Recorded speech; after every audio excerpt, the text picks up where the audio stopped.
Assalamualaikum warahmatullahi wabarakatuh. Indonesia adalah negara yang lekat dengan monopoli. Perusahaan monopoli di Indonesia dinyatakan untuk mesejahterakan kesejahteraan rakyat. Perusahaan monopoli di Indonesia diambil alih sepenuhnya oleh pemerintah. Contoh perusahaan monopoli di Indonesia ini adalah seperti perusahaan bahan bakar, perusahaan listrik, perusahaan air, dan perusahaan transportasi seperti kereta api. Maka dari itu, hari ini kami kelompok 2 akan membawakan materi mengenai pasar monopoli sebagai pemenuhan tugas ujian akhir semester ganjil 2023-2024 dalam mata kuliah pengantar ekonomi mikro dengan dosen pengampu yang pertama Bapak Dr.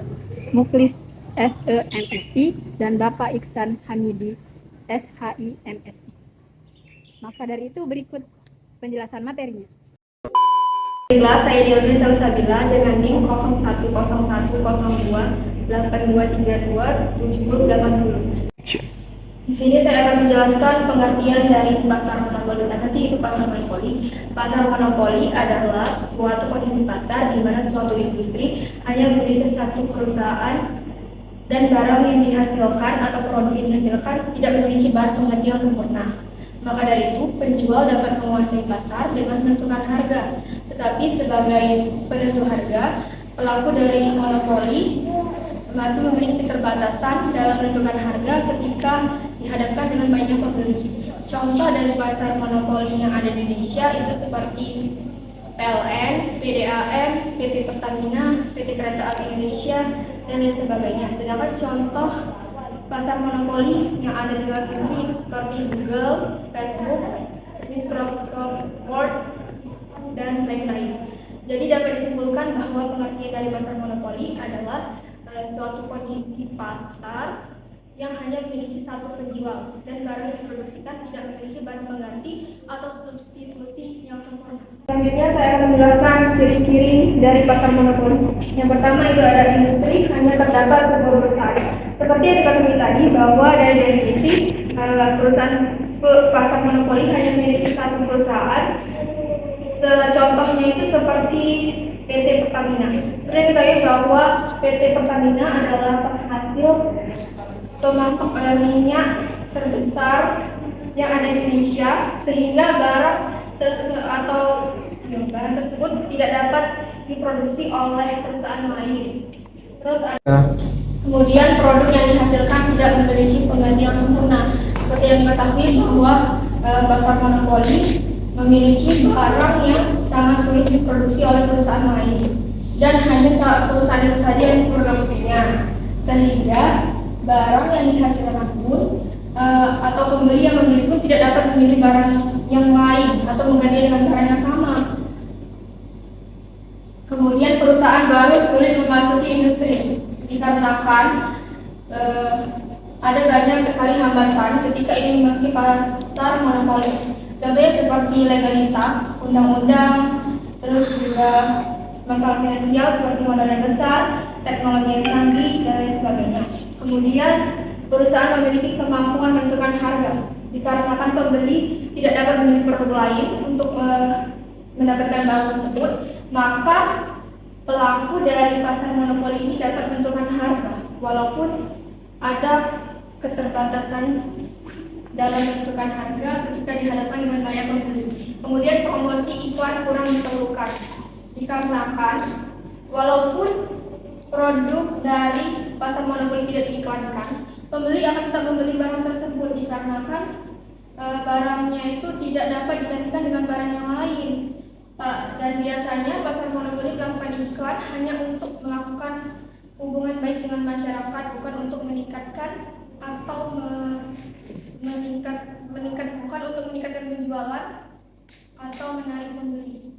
Materi selanjutnya akan dijelaskan oleh Devi Nur Rahman.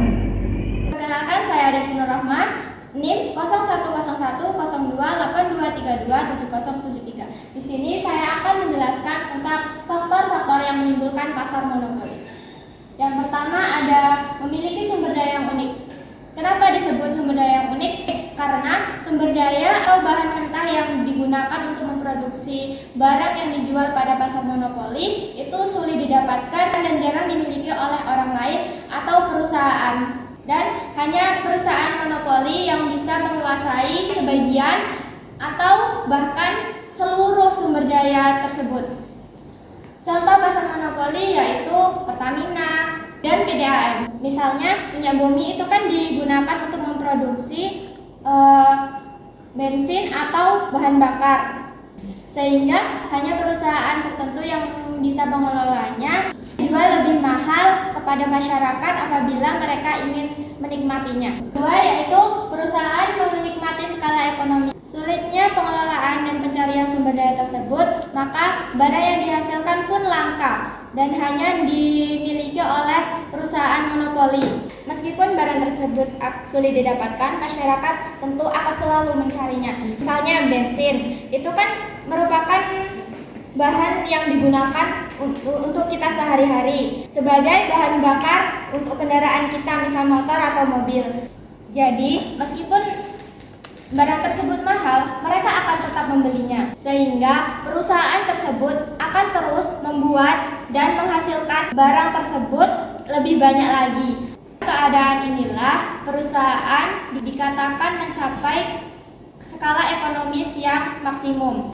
Pada saat perusahaan dalam keadaan di mana biaya produksi mencapai titik minimum, biasanya perusahaan tersebut menyamai permintaan di pasar. Semakin tinggi perusahaan tersebut memproduksi barang, akan semakin rendah biaya yang dijual kepada pasaran. Perusahaan baru tidak akan sanggup untuk mewujudkan keadaan ini, karena bagi mereka itu adalah keadaan yang sangat merugikan dan kemungkinan keuntungannya itu sangat kecil. Dan ketiga yaitu mendapatkan hak monopoli dari pemerintah. Pemerintah memberikan hak monopoli pada perusahaan melalui undang-undang yang dapat membuat peraturan dan menimbulkan monopoli. Misalnya yaitu dengan memberikan peraturan hak paten dan hak cipta. Perkembangan ekonomi yang pesat didukung oleh perkembangan teknologi. Untuk mengembangkan teknologi diperlukan riset yang cukup lama dan memakan biaya yang besar. Perusahaan tidak akan melakukan pengembangan teknologi yang mudah dijiplak oleh pesaing lainnya. Di sini pemerintah harus memberikan hak paten dan hak cipta kepada perusahaan agar memberikan keuntungan pada perusahaan monopoli tersebut. Yang kedua, perusahaan harus memberikan hak usaha yang eksklusif. Saat perusahaan mencapai skala ekonomi, pemerintah harus memberikan hak monopoli, yaitu berupa hak usaha eksklusif, serta menentukan biaya rendah pada barang yang dihasilkan oleh perusahaan tersebut. Tanpa adanya hak usaha yang eksklusif di pasar, akan ada perusahaan yang tidak menikmati skala ekonomi yang secara maksimum. Selanjutnya akan disampaikan oleh Manda. Saya Manda Mutiara Dipa dengan NIM 01010182327077. Baiklah, materi selanjutnya adalah pemaksimuman keuntungan dalam pasar monopoli. Jadi, pemaksimuman keuntungan dalam pasar monopoli ini bisa ditunjukkan dalam dua metode. Yang pertama itu dengan angka, yang kedua itu dengan grafik. Nah, masing-masing metode ini bisa menggunakan dua pendekatan yang sama. Yang pertama itu dengan pendekatan total, yaitu biaya total dengan hasil penjualan total, dan yang kedua itu adalah pendekatan marginal dengan biaya marginal dan hasil penjualan marginal. Baiklah, yang pertama itu kita akan melakukannya dengan metode angka. Jadi di metode angka ini kita akan menggunakan tabel. Di tabel itu kita akan ada yang namanya produksi, harga, kemudian hasil penjualan dan hasil penjualan marginal. Di mana produksi ini adalah unit yang dihasilkan oleh suatu perusahaan, dan harga adalah nilai jual terhadap unit yang sudah diproduksi. Dan untuk hasil penjualan total itu didapat dari hasil perkalian antara produksi dengan harga. Contohnya ketika produksi ada 1, maka dikalikan dengan harga 18, maka didapatlah hasil penjualan itu ada 18. Dan untuk hasil penjualan marginal, seperti kita ketahui bahwa marginal itu adalah tambahan hasil penjualan total apabila penjualan itu bertambah sebanyak 1. Oke, Oke, boleh di next. Baiklah, jadi dalam metode angka ini akan ada dua pendekatan. Yang pertama adalah pendekatan total, yang kedua adalah pendekatan marginal. Nah, untuk pendekatan total, kita memasukkan di data begitu ada hasil penjualan total dengan biaya total. Karena kenapa? Karena kita akan membandingkan antara hasil penjualan dengan biaya totalnya. Jadi kita memunculkan tabel yang namanya keuntungan sebagai perbandingan antara mereka berdua nanti. Lalu dari mana hasil penjualan total ini dapat? Seperti sudah kita bilang tadi, dari produksi dikali dengan harga. Dan dari mana kolom biaya total ini? Biaya total ini didapat dari data perusahaan sendiri. Seberapa banyak biaya yang dikeluarkan untuk memproduksi produk tersebut. Dan keuntungannya didapat dari mana? Keuntungan ini didapat dari hasil penjualan dikurang dengan biaya total. Seperti contohnya, 8 ketika hasil penjualan itu 18 dan biaya totalnya itu 16, maka tinggal dikurangkan saja, hasilnya adalah 2. Begitu juga seterusnya, 32 dikurang 26, maka hasilnya 8. Hingga seterusnya ya. Lalu bagaimana kita menentukan keuntungan paling maksimum di antara data ini? Maka balik lagi, kita akan mencari, karena ini adalah dengan pendekatan total, kita akan mencari di mana produksi itu hasil penjualannya paling tinggi dengan keuntungan yang paling tinggi. Nah, bisa kita lihat di sini bahwa yang paling tinggi itu adalah ketika kita memproduksi 4 unit. Mengapa 4 unit? Karena di produksi 4 unit ini kita akan mengalami hasil penjualan 48. Yang dimana keuntungannya ada 8. Mengapa tidak 5? Karena pada produksi 5 keuntungan itu sudah menurun, yang berarti kita tuh sudah mendekati ambang-ambang kerugian. Jadi dapat dipastikan lagi bahwa di sini itu perusahaan akan mendapatkan keuntungan paling maksimum ketika dia memproduksi sebanyak 4. Baiklah, itu untuk pendekatan total. Kemudian ada pendekatan marginal. Baiklah, yang kedua itu dengan pendekatan marginal. Di pendekatan marginal ini, keuntungan maksimumnya itu ditentukan ketika MC sama dengan MR. Jadi di tabelnya itu ada jumlah produksi, hasil penjualan marginal, biaya marginal, tambahan keuntungan, dan jumlah keuntungan atau kerugian. Di mana hasil penjualan marginal ini didapatkan dari TR2 dikurang TR1, sehingga dapatlah 18. Kemudian begitu juga untuk biaya marginalnya, itu didapatkan dari TC2 dikurang TC1. Di sini kan ada 16, dikurang dengan 4, jadi dapatlah 12. Untuk tambahan keuntungannya itu sama juga, itu dikurang penjualannya itu dikurang dengan biaya, jadi dapatlah tambahan keuntungan. Sedangkan untuk jumlah keuntungan atau kerugian itu didapat dari keuntungan pertama ditambah dengan tambahan keuntungan. Nah, dari sini kita bisa mencari keuntungan paling maksimum itu ketika MR sama dengan MC. Dan di sini didapatlah pada unit keempat. Karena pada unit keempat MR sama dengan MC, yaitu sama-sama 6. Baiklah, boleh next. Baiklah, yang selanjutnya itu adalah melalui grafik. Nah, di grafik ini juga ada dua metode pendekatan. Yang pertama ada pendekatan total, yang kedua ada pendekatan marginal. Jika di pendekatan total itu ada dua kurva. Yang pertama ada kurva TC dan yang kedua ada kurva TR. Dan untuk di pendekatan marginal itu ada yang namanya kurva demand, kurva AC, kemudian ada juga kurva MR dan kurva MC. Oke, boleh next. Oke, ini adalah gambaran kurvanya. Jadi yang pertama ini adalah kurva dengan pendekatan total, di mana kita akan mencari. Jadi keuntungan maksimumnya itu didapat dengan melihat unit yang mana penjualan itu paling tinggi. Dan di sini kita bisa melihat bahwa 4, 5, dan 6 itu sama-sama tinggi hasil penjualannya. Namun yang untuk menjadi pertimbangan kita adalah kurva TC-nya. Jadi kita cari di mana kurva TC-nya itu yang paling rendah. Nah, di sini bisa kita lihat bahwa yang paling rendah itu adalah ketika memproduksi 4 unit. di mana kurva TC-nya itu yang paling rendah di antara yang lain. Kemudian untuk yang kedua itu dengan pendekatan marginal. Di pendekatan marginal itu ada 4 kurva. Dan bagaimana kita mencari unit yang mendapatkan keuntungan paling maksimum, itu kita bisa lihat di mana MC itu sama dengan MR. Dan di sini kita bisa lihat ya bahwa MC sama dengan MR pada titik ini. Dan ada 2 harga untuk kuantitas ini. Dan di mana letak keuntungannya adalah jarak antara harga yang pertama dengan harga yang kedua. Slope inilah yang disebut dengan keuntungan maksimum dalam pendekatan marginal. Baiklah, itulah cara untuk kita menentukan keuntungan paling maksimum dalam pasar monopoli. Untuk informasi tambahan, terkadang banyak sekali orang yang berasumsi bahwa monopoli ini kan perusahaannya cuma satu. Jadi kemungkinan mereka itu mendapatkan keuntungan lebih besar. Padahal kenyataannya itu tidak. Karena monopoli ini kan di Indonesia untuk kesejahteraan rakyat. Jadi tidak bisa dia itu menentukan harga sekendak hatinya. Masih harus dengan faktor-faktor lain seperti keseimbangan pasar dan juga ada faktor-faktor lain yang mempengaruhinya.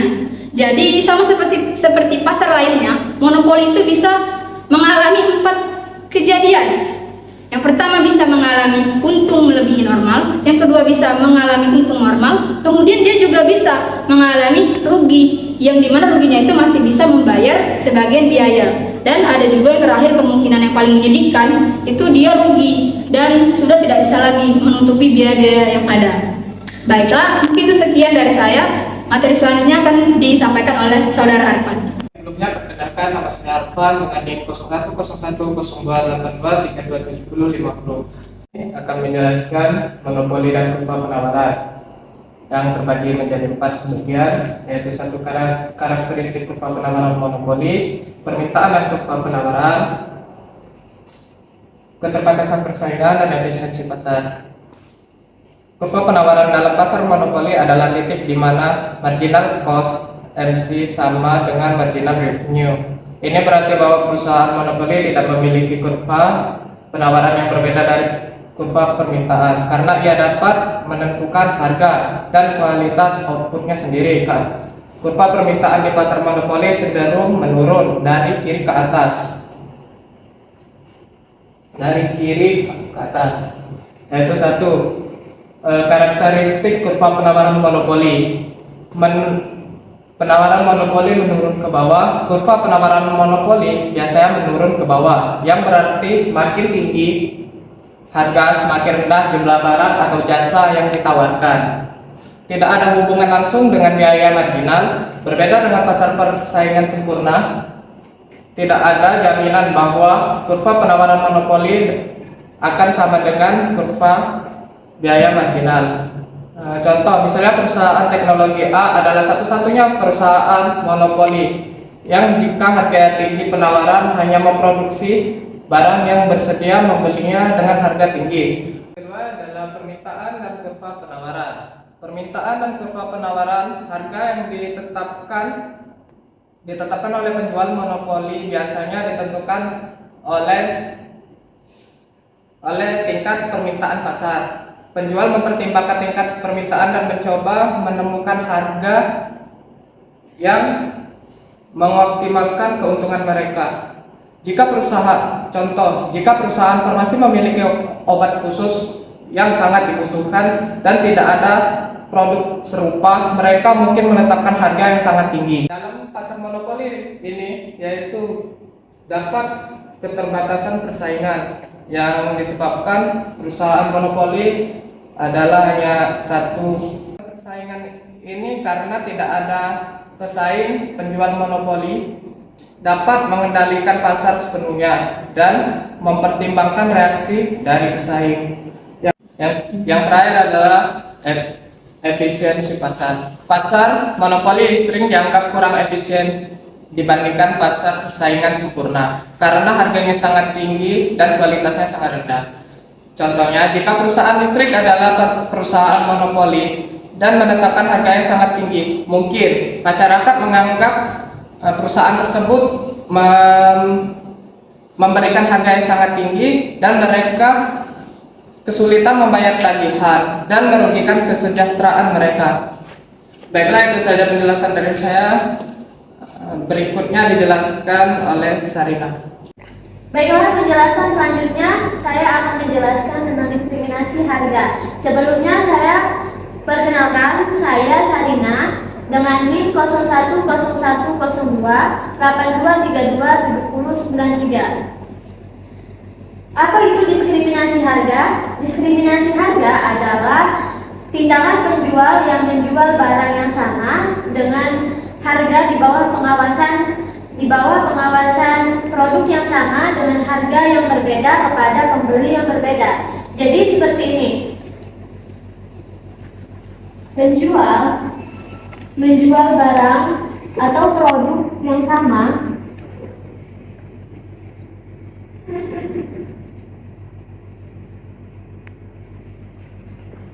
dengan harga yang berbeda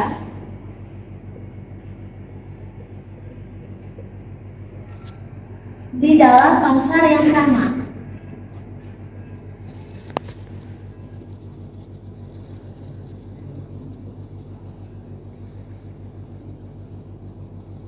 Contohnya yaitu seperti yang pertama, tiket di bioskop, yang dimana tiket di bioskop itu menerapkan harga yang berbeda itu sesuai dengan hari-hari dan jenis film tertentu. Nah, yang kedua itu pelayanan dokter, di mana dokter itu juga sering menerapkan harga yang berbeda tergantung atau berdasarkan dengan tingkat ekonomi pasiennya. Yang ketiga ada tiket pesawat terbang, di mana maskapai penerbangan itu sering juga menerapkan harga yang bervariasi dari waktu pembelian, terus juga ada masa inap dan juga atau kelas penerbangannya. Nah, adapun gambar kurva pada kebijakan diskriminasi harga. Ini kurva yang pertama itu pasar dalam negeri. Nah, kurva yang kedua itu ada pasar luar negeri. Dan yang ketiga ada jumlah barang. Yang ketiga ini keseimbangan monopoli. Terus syarat-syarat diskriminasi harga, yang dimana pertama barang tidak dapat dipindahkan dari satu pasar ke pasar lain. Kenapa tidak dapat dipindahkan dari satu pasar ke pasar yang lain? Karena seringkali konsumen itu memilih produk yang murah harganya di pasar yang lain, sehingga perusahaan tidak dapat membebankan harga yang berbeda dengan konsumen yang sama. Terus yang kedua yaitu sifat barang atau jasa itu memungkinkan dilakukan diskriminasi harga, yaitu mencakup beberapa hal seperti perbedaan lokasi, yaitu contohnya seperti tiket pesawat terbang. Nah, yang kedua itu perbedaan referensi ekonomi, seperti ya tiket di bioskop, harga tiket di bioskop. Yang ketiga itu perbedaan kuantitas. Contohnya tuh seperti kita membeli barang dengan cara grosir, itu berbeda harganya dengan kita membeli barang dengan harga yang eceran. Yang ketiga itu sifat permintaan dan elastisitas permintaan di masing-masing pasar harus berbeda. Misalnya tuh jika suatu barang atau jasa memiliki elastisitas permintaan yang tinggi, maka perusahaan akan menetapkan harga yang lebih rendah untuk menarik konsumen dan juga meningkatkan penjualan. Sebaliknya, jika suatu barang atau jasa memiliki elastisitas yang rendah, maka perusahaan akan meningkatkan harga yang lebih tinggi karena untuk memaksimalkan keuntungan. Adapun yang keempat itu kebijakan diskriminasi harga tidak memerlukan biaya yang melebihi tambahan keuntungan yang diperoleh tersebut. Jadi biasanya perusahaan itu mempertimbangkan biaya yang dikeluarkan untuk melakukan diskriminasi harga dan juga memastikan bahwa biaya tersebut tidak melebihi keuntungan yang diperoleh dari kebijakan tersebut.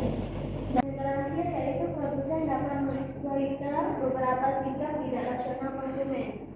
Nah, contohnya dalam beberapa hal itu yang pertama penetapan harga dalam produk yang bermerek terkenal. Yang kedua itu diskon, misalnya produsen bisa menawarkan diskon atau juga kupon dan juga penetapan atau penawaran khusus kepada konsumen yang tidak memiliki sikap rasional. Kenapa selalu negara menetapkan diskriminasi harga?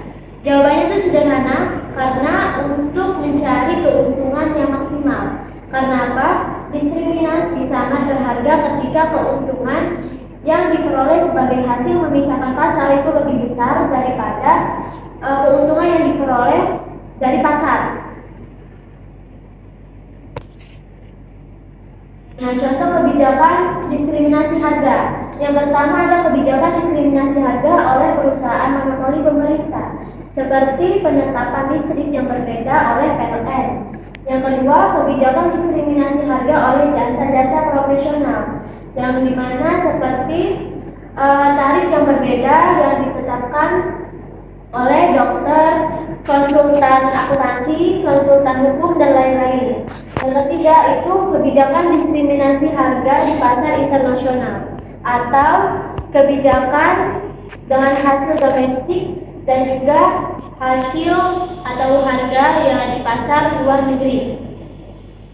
Itulah saja yang dapat saya sampaikan dan materi selanjutnya akan dijelaskan oleh Bulan. Nama saya Wulan Devianti, nomor NIM 0101827062. Di sini saya akan menjelaskan apa itu monopoli alamiah. Monopoli alamiah adalah perusahaan yang memperoleh kekuasaan monopoli karena mencapai skala usaha ekonomis pada tingkat produksi yang sangat banyak jumlahnya. Pada waktu biaya rata-rata mencapai minimum, tingkat produksi telah meliputi sebagian besar dari kebutuhan masyarakat. Keadaan seperti ini dapat menghambat kemasukan perusahaan lain karena amat sukar bagi perusahaan lain untuk masuk. Perusahaan yang lama yang menikmati skala ekonomi yang lebih besar. Next, monopoli dalam jangka panjang. Monopolis dalam jangka panjang bisa mendapatkan keuntungan di atas normal dan biaya rata-rata yang dicapai bukan biaya yang terendah. Monopoli ini berlawanan dengan kondisi pasar persaingan sempurna. Next, campur tangan pemerintahan atas kegiatan monopoli alamiah. Adanya campur tangan pemerintahan sangatlah diperlukan untuk menjamin agar kegiatan perusahaan tersebut dapat menguntungkan bagi masyarakat. Tangan ini biasanya dilakukan untuk menetapkan dan mengendalikan harga barang atau jasa di perusahaan monopoli. Apabila ditetapkan harga barang tersebut terlalu rendah, maka pemerintah dapat memberikan subsidi kepada perusahaan monopoli alamiah. Baiklah, materi selanjutnya akan dibahas oleh Rizky. Saya Muhammad Rizky Ananda dengan NIM 01010282327072. Hari ini saya akan menjelaskan dari keunggulan pasar monopoli dan kelemahan dari pasar monopoli. Pertama-tama saya akan menjelaskan keunggulan pasar monopoli. Dalam keunggulan pasar monopoli terdapat satu, memiliki sumber daya yang besar. Kenapa mereka memiliki sumber daya yang besar? Karena mereka mengelola sumber daya tersebut, seperti contoh Pertamina, yang dimana hanya mereka yang bisa mengelola minyak tersebut. Kedua, efisiensi. Dalam ilmu ekonomi, efisiensi diartikan sebagai pemanfaatan atau pemaksimalan dalam mengelola sumber daya tersebut untuk dalam proses. Dalam keunggulan pasar monopoli tersebut, efisiensi kita artikan sebagai mengatasi cara mengelola supaya tidak terjadi keborosan dalam saat produksi. Ketiga, keuntungan yang tinggi.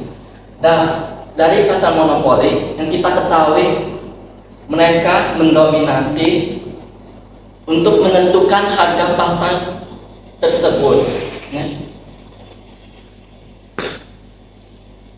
Berikutnya saya akan menjelaskan tentang kelemahan pasar monopoli.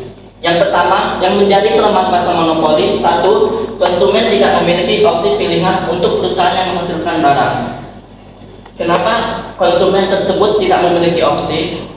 Dalam pasar monopoli, hanya satu perusahaan yang menghasilkan suatu barang yang hanya satu yang tidak bisa dihasilkan oleh perusahaan lain, sehingga konsumen harus terpaksa memilih perusahaan tersebut untuk membeli barang tersebut. Kedua, kurangnya atas peningkatan produk. Kenapa di pasar monopoli bisa terjadinya kurangnya atas peningkatan produk? Di pasar monopoli karena mereka tidak ada persaingan, jadi mereka menganggap bahwa tidak perlu meningkatkan produk tersebut karena mereka menganggap dirinya sudah lebih baik dari perusahaan lain. Ketiga, penentuan harga yang berlebihan. Ini yang membuat konsumen bisa tidak untung atau tidak adil bagi mereka. Karena di pasar monopoli ini mereka menentukan tanpa harus berdemokrasi dengan rakyat untuk menentukan harga tersebut. Jadi mereka hanya menentukan sendiri harga untuk yang mereka peroleh. Oke, itu yang bisa saya sampaikan. Baiklah, itulah materi mengenai pasar monopoli dari kami kelompok 2. Aku Manda. Saya Rizky. Saya Wulan. Saya Devin Rahmat. Saya Sarina. Saya Dila. Saya Arfan. Kami kelompok 2. Wassalamualaikum warahmatullahi wabarakatuh.